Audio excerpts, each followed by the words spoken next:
couple of more minutes. There are people signing in at the entrance.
I suggest we make a start.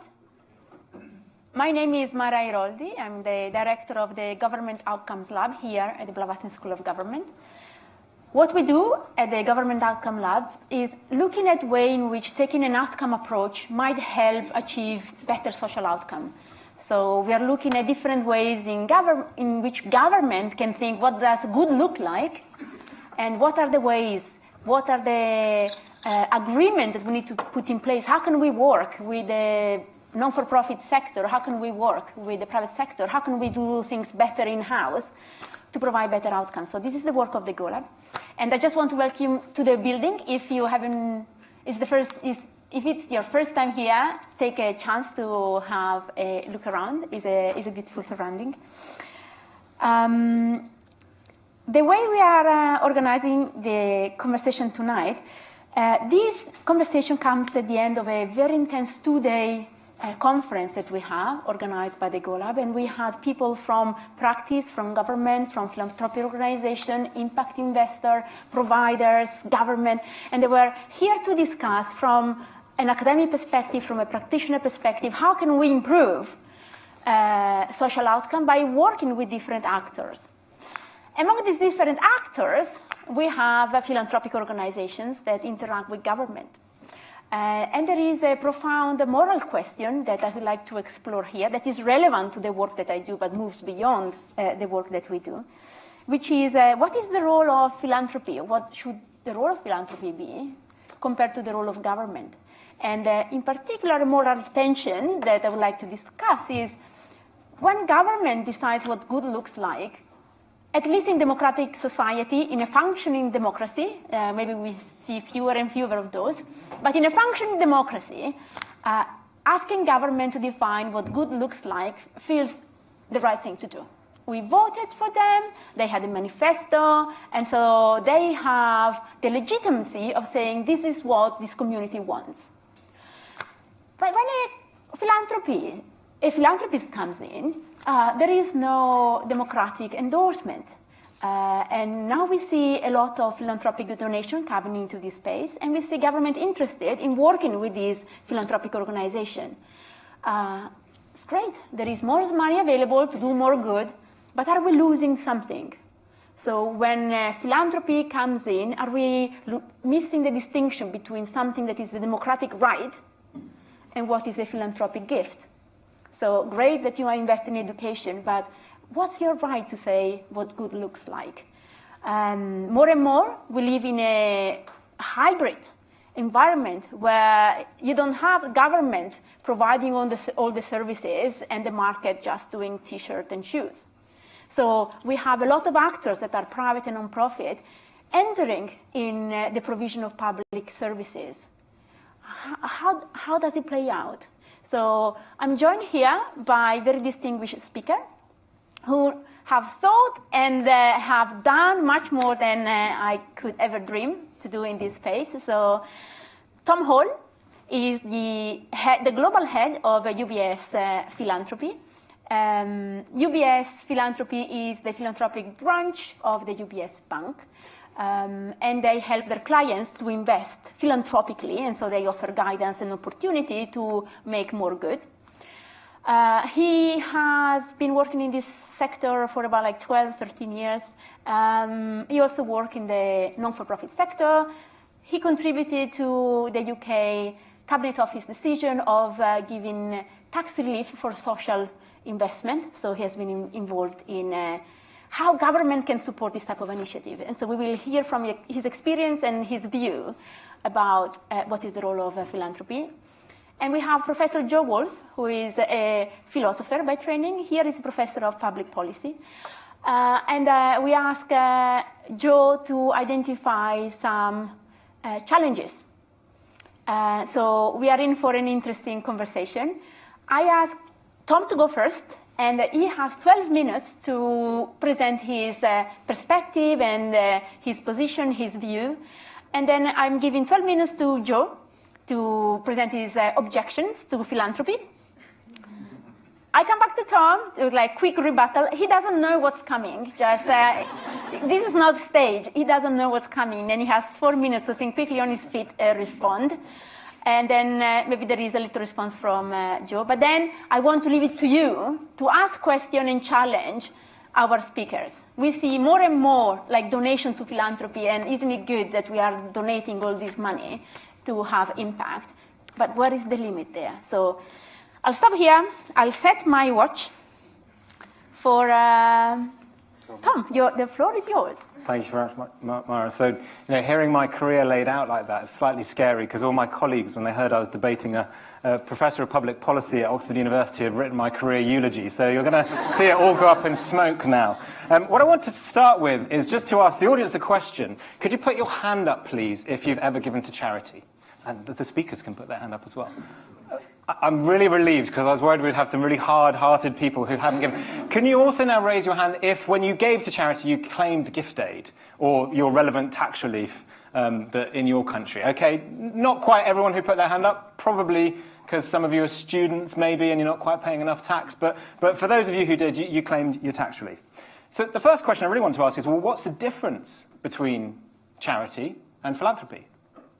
Is it just the number of zeros on the end? I mean, most of us probably, we're lucky if we add 1 0, maybe 2, if we're feeling super generous. But I'm offering working with people where we're talking about 7 zeros being the standard. So philanthropy is about charity and volume, but really the motivation is exactly the same. Why did you all give to charity? I'd like to suggest you gave to charity because you saw need in the community around you, maybe in other parts of the world, that you didn't see being addressed, perhaps by the governments of that country or those countries, and you wanted to help. And I'd like to also suggest that really being able to give, being able to express your freedom by giving to charity, by helping those around you, is a core part of democracy. And of course, we're here in a Western democracy tonight debating this question, which is kind of a luxurious position to be in. But many parts of the world, they're not democracies, and they don't have that right or that freedom. But coming back to that core point, why do we give? We give because there are pressing social and environmental problems all around the world that we need to solve, and we need to solve them now. There's 250 million children globally who can't read at the age of 9, despite the fact that they are in school. And those schools are primarily funded by governments. Just yesterday, I was with a group talking about climate change. We know that if we don't arrest the increase of the temperature increase from 2 degrees to down to 2 degrees, ideally 1.5 degrees, it's going to be cataclysmic. Slavery, philanthropically funded in the 19th century, was supposedly eradicated. Yet today, there's 45 million people in slavery around the world. 1.2 million girls are in sexual slavery in India alone. And I met one of them who'd been recently rescued about 18 months ago, Jyoti, and she'd been rescued from being raped 20 times a day. And the perpetrators, the people who trafficked her into that situation, were in jail, all of them, the entire criminal network. Why? Because the government had got behind it and sorted it out? No, they'd denied that human trafficking even existed 3 years before. Because philanthropy had come behind the government, worked with them, and started to shine a light on that issue and helped her. And now she was in a position where she was wanting to become a policewoman and help other girls like her. So the real question is do we wait for governments to get on with things, or do we act? Do we try and help people? The second thing about philanthropy is that it's more versatile than governments. It can take more risk. It can move faster. One of the best examples of this for me in my career was about 5 years ago at the height of the Ebola crisis, where we were expecting almost 1 million people globally to contract Ebola. And governments actually took months and months to declare an Ebola crisis. It wasn't until, I think, September of that year in 2014 that WHO finally said this is a global crisis. For 3 months prior to that, philanthropy had already been in place in some of the remote areas where people were contracting Ebola, and they were investing in new, innovative ways of trying to bring healthcare to people who'd never had healthcare before, training people with the literacy age of an 8-year-old, predominantly women, to be the equivalent of a GP, to diagnose and treat diseases, recognize Ebola symptoms, contain them. And as a result of that philanthropy, those 1 million people didn't contract it because they managed to contain Ebola.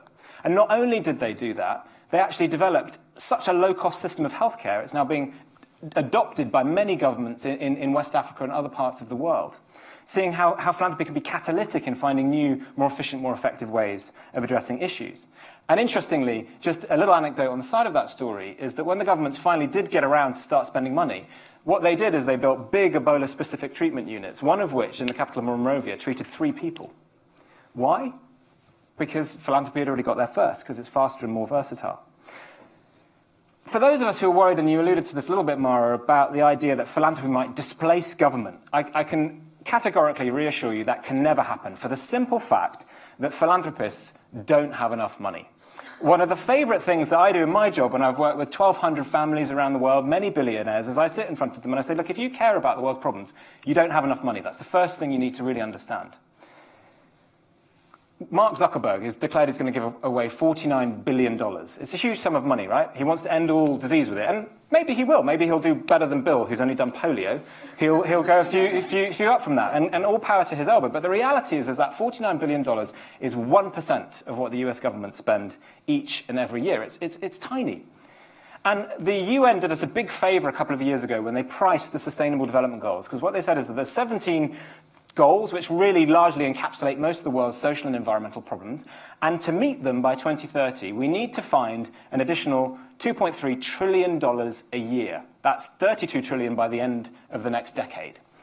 The total amount of global philanthropy annually actually donated is about 100 billion, I think was the figure that you shared before this. And in all philanthropy in existence, in foundations and everything, is about 1.5 trillion. Now, we happen to believe we're on a boom time of global philanthropy and that it will probably grow to more like 5 trillion because there's been so much wealth creation over the last decade. But for those of you who are quick in maths in the room, which is probably everyone because we are in Oxford after all, you'll recognise that that's about 1/6 of what we need.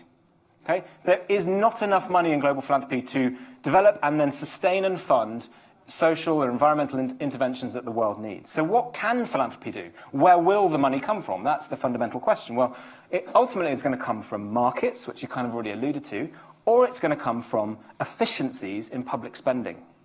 So just let's take the market piece quickly, and I'll give you an example of how philanthropy can help build markets and investment paradigms that didn't exist before. So many of you may remember in the late 80s when CFCs were banned because they were causing the hole in the ozone layer. Well, I heard yesterday, great story, that after they were banned, something else took their place, which some philanthropists fund some research on, realizing that these new coolants that they were using in the refrigeration industry and in air conditioning were 1,000 times worse for the environment, and people hadn't noticed. But thankfully, some philanthropists had invested in the research that discovered this, and they were able to lobby successfully at an agreement in Kigali to ban these new coolants very, very quickly before they'd done damage. And bear in mind, world temperature is increasing, so more air conditioning units are being sold. Suddenly, that created an opportunity for the slightly more expensive but clean air conditioning coolants to be purchased and invested in. That market alone is $140 billion, 40 billion more than what's given away every single year. And it's just one tiny element of the world's problems that we need to address. And it has already accounted for about half a degree of climate reduction, that one little piece of investment. So philanthropy can catalyze new markets. That's the thing to hang on to from that story. But what philanthropy can also do is really when we're often talking about how do we reach the very poorest in society. You know, markets don't necessarily reach them. You're funding low-cost private schools in Africa. They go to where people are living on $5 a day, not the rural areas where they're living on $1 a day. So how do you reach the very poorest? You ultimately, all roads lead to public money. And I think probably most of us would agree that death and taxes are certain in almost every context. So there is public money available. It might not go up that much, but can we spend it more efficiently? And I think that is the critical thing that philanthropy can help drive. It can help governments be more accountable and transparent when they're using the public money that they are the custodians of to ensure that they use it in a way that helps the poorest and most vulnerable in society. And just for those of us who may be, in fact, interesting, I'm going to ask the question, take a risk. Phrase it this way. Put your hand up if you believe governments always spend public money, your money, well and cost effectively. No one? Oh, Jeremy's missing, I think, is probably so here is a stat that knocked me off my chair, courtesy of my colleague Maya. The White House Office of Social Innovation estimated that the federal, state and local government spends $800 billion a year on social service programs. The people who ran that budget in that department estimated that 1% of that expenditure was spent on things that were actually evidence-based. Just think about that for a second. $792 billion of public money is spent on things where there's no evidence that they actually work. And we see this all over the world. But what can philanthropy do? It can help governments. It can actually work with them to help them to think about new ways in which you can spend money in a more accountable way. The UK last year, or maybe it was the year before that, Theresa May commissioned a survey saying, how can we help social enterprise and charity grow and get investment, social investment, and all these kinds of things? And there was a big 6-month program, and the one main recommendation that came out of that was what we really need to do is the third of the budget, $250 billion, that the UK currently outsources. You mentioned private actors in working with government, tendering to government contracts. That's $250 billion a year. The vast majority of that is done on what I call output-based commissioning. So what they're doing is they're saying, you tell me X, Y, Z what you're going to do, and ideally make it cheaper than the other guy, and you're going to win the contract. The problem with that is that we don't necessarily know if the person who ran that contract is delivering the social or environmental value that our society needs. And the big idea that was recommended by this commission was that actually we need to move to outcomes-based commissioning. So what do we mean by that? Actually, think about it. If we could actually spend our public money, not to fund things and hope they work, but only spend it when we know they've worked, when we know a child's passed their 11 plus or their A-level with a certain grade, or we know someone from a disadvantaged background has progressed and maybe got into employment, or we've seen that patient who's pre-diabetic become not diabetic because they've had the right intervention. If we could spend public money like that, wouldn't that be better? And that is the very concept behind outcomes-based commissioning, or another terminology that might be used, which we'll unpack a little bit more, I guess, during this discussion, is impact bonds. This idea that you buy outcomes and impact, but private capital funds the risk. And we've seen this drive huge efficiencies in different contexts. In one impact bond in northern India, where we were trying to get girls into school, and for those of you who don't know, investment in girls' education is probably one of the best things you can do to bring entire economies out of poverty. Why? Every year a girl stays in school, her annual income will go up by 10% per year when she leaves. She's less likely to end up in a child marriage. She's going to pass on that education to her children. She'll go and have a more productive job. She'll pay more tax. Then you can spend more money on education. It's a really great thing to do. What we saw in that context was that when we were investing in outcomes-based purchasing for girls in India, not only would we get girls in school, we were actually improving the learning outcomes of all the children in those schools by as much as 400%. And the beautiful thing about this story is we spent no more money than what the government was spending anyway. Why? It's just simply changing the dynamics of instead of funding things and hoping they work, you actually have an accountable system that only pays when they're proven to have worked. The final point, I've got a couple more minutes. Have like 40 seconds. 40 seconds, okay. So maybe we'll build on that. I think in the non-democratic societies that you operate, philanthropy can actually help build civil society. It's not perfect, and Joe's no doubt going to draw on some of these tensions. But fundamentally, what's the alternative? Do we leave Jyoti in sexual slavery? If we made it illegal, no philanthropy, I think, would be a huge attack on our democratic right for freedom of expression and speech. And really, if governments did spend money well, would there be social and environmental problems in the world? And I'll leave you this final thought. Every pound or dollar that's spent inefficiently by a government around the world, the taxpayer, are we the victim? Probably not, if we're doing okay. The real victim are those people who are most in need and most disadvantaged, who aren't getting the services that they need. And that is where philanthropy can make all the difference. Thank you very much.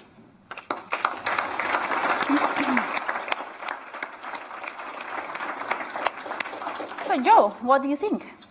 Wow. Okay. So, as you heard, my brief was to lay out some of the challenges for philanthropy.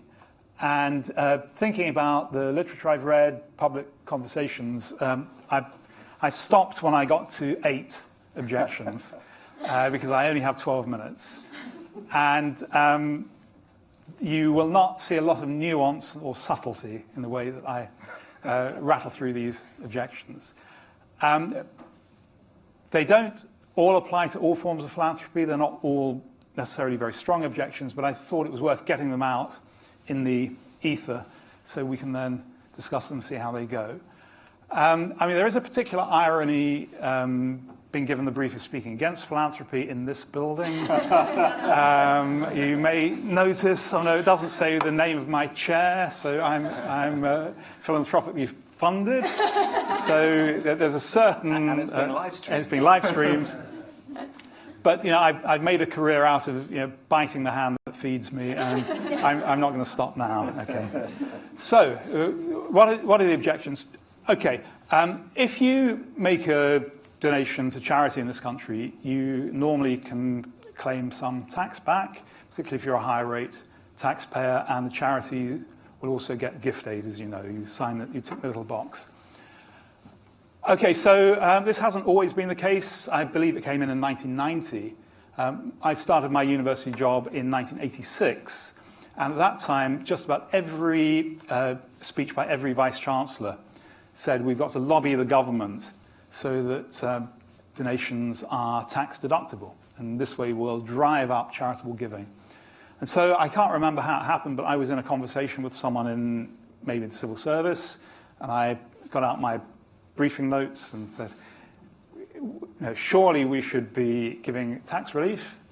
And he sat back, you know, he'd heard this before, and he sat back in his chair, and in civil service speak, he said, well, in the department, we take the view that the government should spend its money, not rich people spending government's money. I thought, well, what does he mean by that? Well, it's obvious that if you think of tax revenue as government money, not the person's money, it's a public purse, then what we have are people who donate to charity being able to direct the public spending to their own requirements. And so the richer you are, the stronger voice you have in determining how the government spends its money. Now, rich people will typically not see it like that because they think it's their money that the government's taking away. But I think that's the wrong way of doing it. And so I stopped lobbying for this at that point. I still think this is a good argument. I think that, you know, rich people should not have the right to tell the government how to spend our money just because they've made charitable donations. That's the first point. That was objection number 1, the tax objection. Objection number 2 will be much more familiar to you. This is a sort of the moral cover objection, that big philanthropists use philanthropy in some cases to try to restore a moral reputation. Sometimes this is perfectly justifiable. For example, a lot of German philanthropy at the moment is making up for, in effect, war crimes and trying to find ways of repaying it, but there are also people who are engaging in shady practices one way or another and giving a lot of money to charity at the same time. And you'll probably all have your favorite examples of this as a type of moral laundering. Third objection, that was a moral cover objection. Third objection is a governance objection. So before I was at Oxford, I was at UCL, and I was heavily involved with people in global health. And one of my colleagues there wrote a paper arguing against the Gates Foundation, which was a very brave thing to be doing in global health. He had already decided he was moving out of academia before he wrote this paper. And what he pointed out is that the amount of money that goes into many organizations or many projects is really distorting governance in global health. So in 2017, I just looked up the figures, these most recent ones I could get. WHO, the biggest funder is the US. I don't know if that's still true. Second biggest funder is Gates Foundation. Third biggest funder, UK. So that's the scale of the money going into the WHO. And Gates is helping set the agenda there. So what's his medical training then? What's his background in medicine? Well, not much, I don't think. So what we have is the global health agenda being set by some wealthy people who want to do things like find a new vaccine, want to get their name celebrated for curing something, as Rockefeller tried to eliminate hookworm in the South United States. And so there's a problem of governance, there's a problem of distraction. You say, well, why not? If he's got the money, why can't he do this? Well, what is also happening apparently is that leading scientists are being moved away from other work they're doing because the money is in the prestige projects. And so this philanthropy can do, I'm not saying it does, but it can do actual harm rather than good. It can do more harm than good by distorting rational planning. And I know that example from health, but there may well be examples elsewhere. Number 4, something we hear in the education sector, particularly in the higher education sector, where does the philanthropy go to? Well, here, I'm very grateful for that, of course. It goes to Harvard, it goes to Johns Hopkins, it goes to Yale, it goes to MIT. Where does it not go?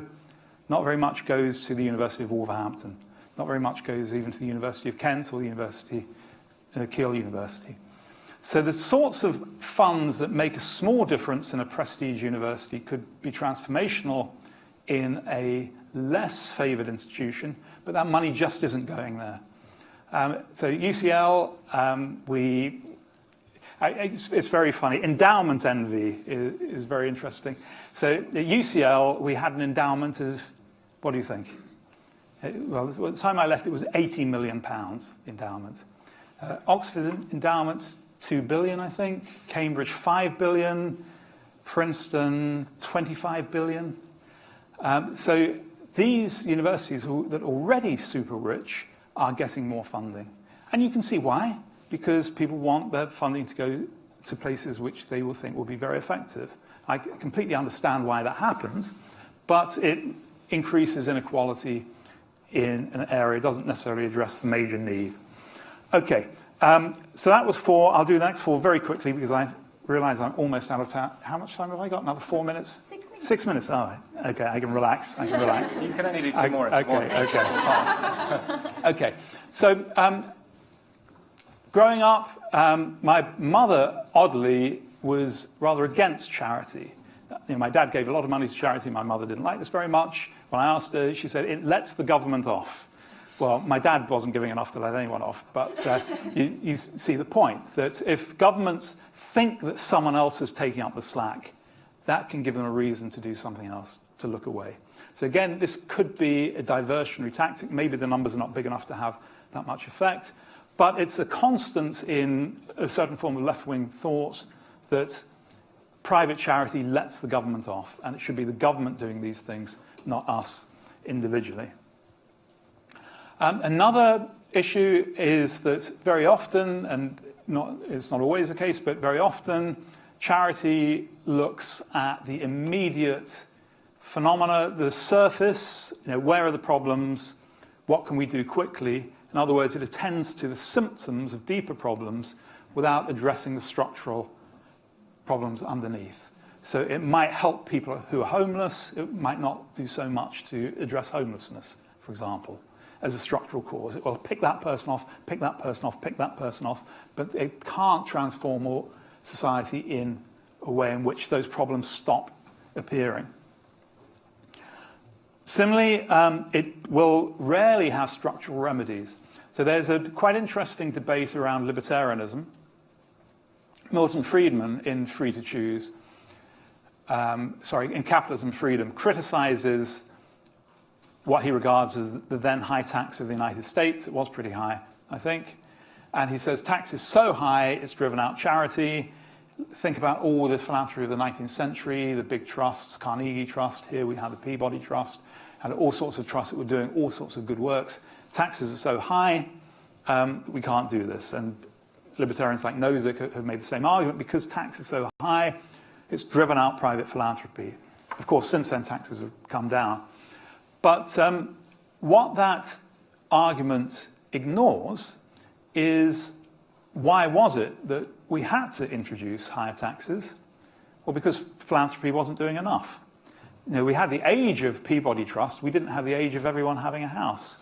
We had the age of libraries in some cities, but not in every city. So the charity, again, it doesn't. These are subtly different issues. One is that it doesn't address structural causes. Another, it doesn't bring about structural remedies. Very closely related. And finally, I might have gone so fast that I might not even use up all my time here. Wow. Something that comes up much more in global justice, global philanthropy, rather than within one country. Think about the difference between charity-based giving and entitlement through rights. So if you think about foreign aid as aid, that sounds like it's something we can just do if we feel like it. It feels discretionary, it feels charity, that we're in charge of this relationship. It doesn't do anything to alter power structures. It's us giving this stuff away. We can stop when we want. We're getting a pat on the back for doing this, giving this money away. If the relationship was rights-based, so if people had a right to our money, rather than it being simply a charitable gift from us, that changes the power relationship. It puts the weaker side in control of the relationship. And what I came to realize, particularly in foreign aid, is that foreign aid is incredibly conservative. It retains the existing power structure. What it does is shift distribution slightly at the discretion of the powerful. Whereas if you have something like a human rights movement that tries to change the balance of power, it may not be very successful, it has to be implemented. But there's a real difference between thinking of things as a gift, as philanthropy, or as charity, and thinking of them as a right of the person who is disadvantaged or is in need. And I think in the end, that is probably for me the thing we need to think most about. Because when you have charity, when you have philanthropy, you're not challenging anything. You're accepting the existing power structure, you're accepting the existing wealth structure, and maybe you're doing the best you can within those structures, but chances are you'll carry on and you'll carry on. Last point, I've been trustees of a couple of charities. When I've done this, I've said, well, one thing that every charity ought to have in its article of associations is its own abolition. That charities ought to be transitional. Charities ought to be addressing a need that they want to abolish. And of course, you look at the officers around the table when you say this, and you realize you're asking people to write the end of their own job into the articles of the charity. And of course, you can never get that, and it's a rather pretentious thing for me to say anyway. But the idea is that we ought to transcend the situation where we need charity, and we ought to move to a more stable set of structures. Now, it's not in our gift to do that, but there is always a question whether the short-term measures we're taking, because those are things that are needed now, will be derailing longer, more stable solutions to problems. Okay. Thank you.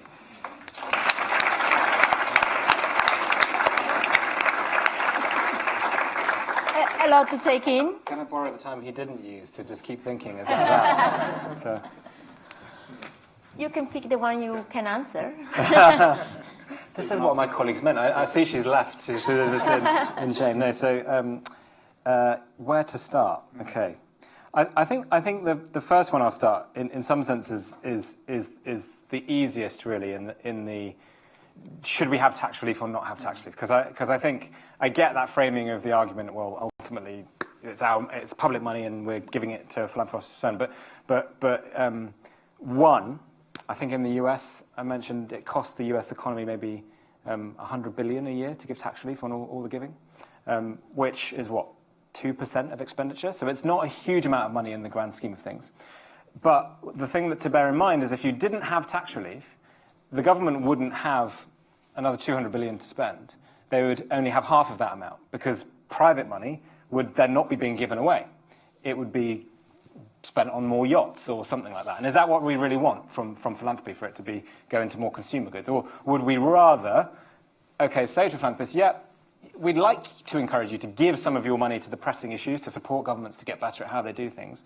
And because we'd like you to do that, we're going to allow you to also spend what you would have paid in tax on that. And that's really how the social contract has come about. And I think the reason it's done that is because ultimately we think that that will enable private enterprise and innovation. And I mentioned some of those stories earlier where we saw, in Liberia, another one was great innovation that I've seen private philanthropy add huge value in the healthcare system was, if you've got health clinics and people are going there to give birth at night, well, I've got 4 children, so I should have kind of clocked this, but I didn't really notice. But apparently, evolutionarily, you're more likely to give birth in the dark at night because you're not going to be predated upon. So more women give birth at night, and that turns out to be a real problem, even if you're at a health clinic with professional health care support, if you've got no light.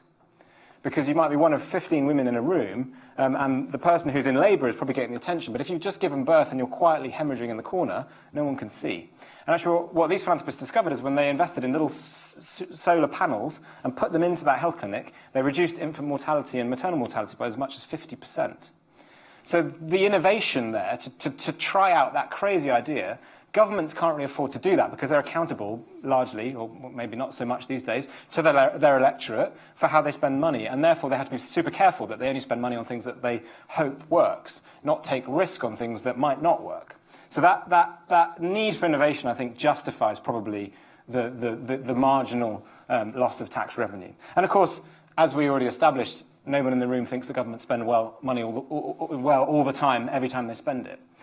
So I think that actually, really, we're trying to use capital more efficiently. So the other point that you raised, Joe, which, I mean, I think the moral cover argument is obviously, it's a good one. And I think, obviously, that needs to be acknowledged. And that's something that, we've seen. And there's been some good cases of that recently. In my view, and many of the families I've worked with, I think actually there's a tremendous risk the other way now, in that if you claim to be whiter than white, you're going to get found out. It's probably more likely that you're going to get found out, that you're going to get benefit from pretending that you're, a really, great person with integrity.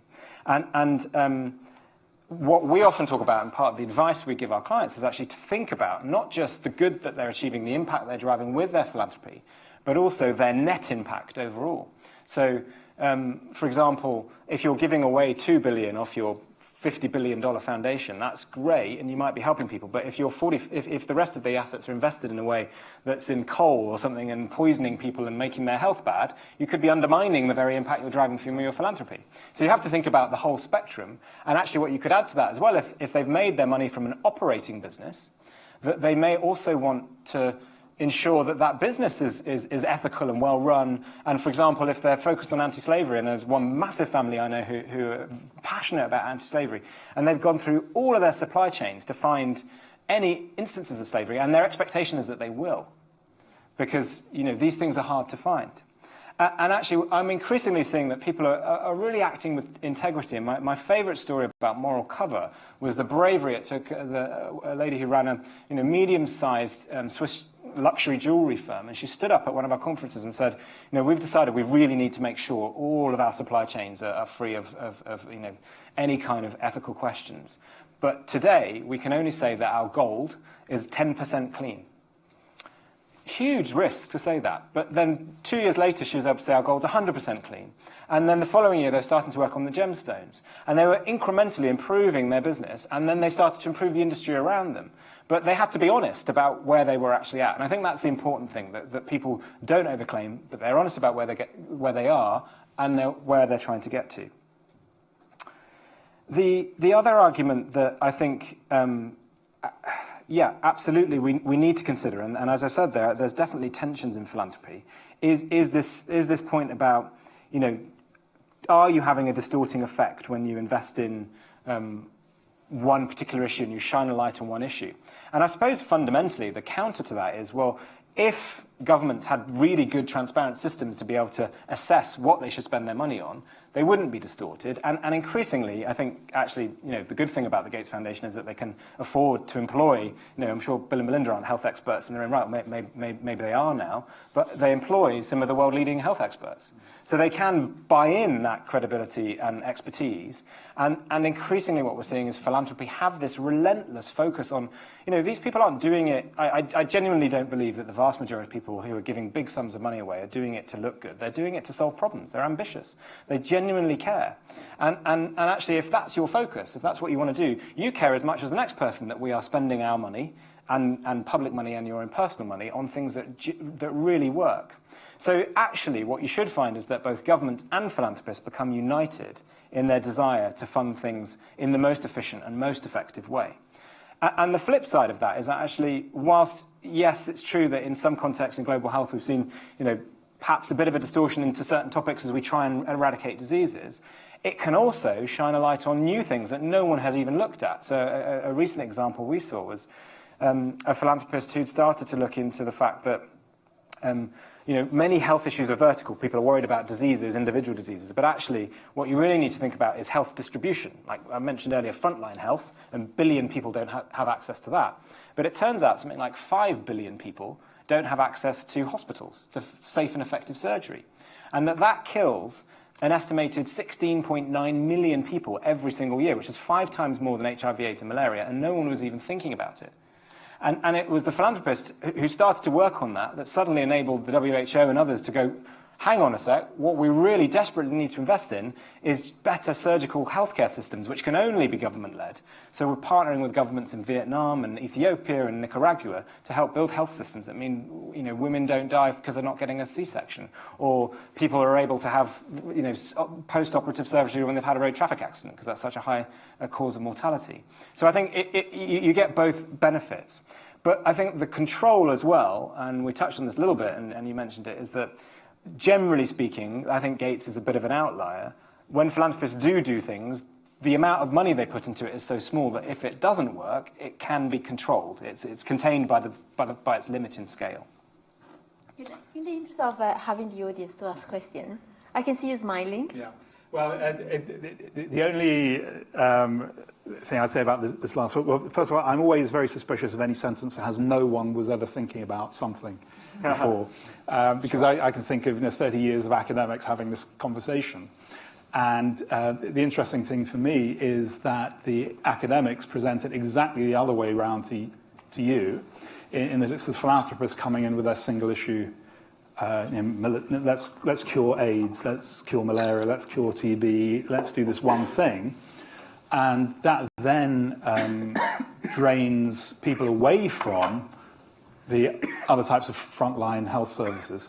So the philanthropists go in, they want to recruit local medical staff. Of course, that seems like the right thing to do, but where are you recruiting them from? It's not. There are so many nurses and doctors in every developing country. And you're paying them more, and you're giving them better equipment, they think they can do better. So in fact, philanthropy has been accused of stripping those very services that it's now supposedly putting back together again. But I don't think we need to detain ourselves over the single argument or single case here. And I think... and it seems like you need some help of some sort. Do you want a pat on the back of the, like... That's right. Do we have a philanthropist in the room? Exactly. I was just shocked by the argument. So I'm going to say, no, I actually think most of the other objections that you made, I completely agree with, actually. We need to make sure money goes in the right place. We need to ensure that philanthropists don't try and operate in a way that displaces government. And we need to be more systemic. And the way we do that is, luckily, I should say this because this is why I have a job, is better philanthropy advice, actually. You know, trying to think through, how do I partner government? The whole point about being equitable, things should be community-led. And that is how philanthropists should think. And I think that final point you made, and maybe this is something we want to spend a little bit more time on, about the balance of power dynamics, that is also something that can be addressed when you start to change systems and you have, for example, outcomes purchasing structures where you can pool money that is a right, not a random gift, that's supporting governments to deliver social and environmental policies in a way that's more accountable and transparent. So I think I'm happy for us to go to Q&A now, if that would be... Okay, we have some microphone. I want to remind everybody we are on live stream, so if you don't want to be casted on YouTube, ask your question at the end of the session privately. And if you don't have a microphone, people will not hear your question. So before starting asking your question, can you wait until you have a microphone? I suggest we take a number of questions together. And we have a question, Mehdi, there.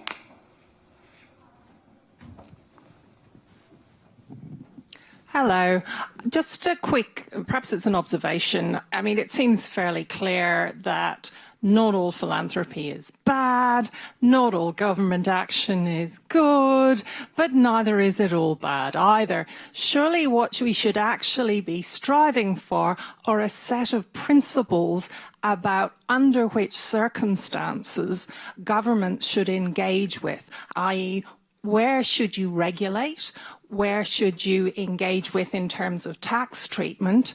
And what circumstances should you sort of ban in terms of this is a fraudulent action or this is a dangerous person who we should not be sending in because perhaps they won't be rescuing those poor sex slaves. Perhaps they'll be further exploiting them. So there's a range of dangers, and surely what we should be looking for in these conversations, acknowledging there are a range of issues, is coherence towards some set of principles that we can evaluate what is good charity, what is good philanthropy, and what's the role of government for engaging with them so they can best work in partnership. Thank you. Thank you. A question in the front? Yeah, it was just a question on the, it was a question for Tom really about your criticism of evidence-based policymaking, whatever, in the States, and only 1% is evidence-based, which I probably have the same views as you do on that. But it was really, but what percentage of philanthropy is evidence-based? Like, is there any argument that philanthropy is any better at making evidence-based decisions? Thank you. At the back? Hi, this question is for Tom. I just wanted to figure out, how UBS bridges the gap between philanthropic capital and impact investing. I'm quite certain UBS has their own division for impact investing across a range of areas, health, education, and whatnot. But how does the philanthropy group actually dedicate capital towards impact investing? And then the other thing is that when we're talking about the Bill and Melinda Gates Foundation, investing, heavily into solving some of the major diseases and coming up with innovations, makes me think, just being a grad student here at Oxford and looking at all the really cool IP that's being developed by students here, is there a role for UBS and other organizations to place risk capital? The criticism against philanthropy might be that it's actually quite highly inefficient because of the scale that it operates on. But I guess one of my questions is, so from what I understand, if we distinguish between the tools of philanthropists and the tools of government, government could use social impact